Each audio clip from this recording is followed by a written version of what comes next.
stop blaming. Nagkaganito ako dahil sa inyo.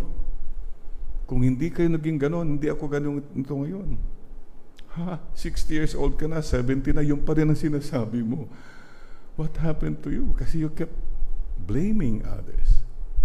No, Lord, I blame no one. And I don't blame you. Please, please, don't blame God. Maybe sa bugso ng konkuisan na mayroon sa atin, nasasabi lang natin, but sa totoo lang po, let's make this clear. God owes you nothing. God owes me nothing. We owe God everything. Keep that in mind. Wala po tayong karapatan. Wala po tayong pwedeng ipagyabang kay Lord. Mabait kasi ako, Lord, bakit naman ginanyan mo ako? That kind of thought should never cross our mind.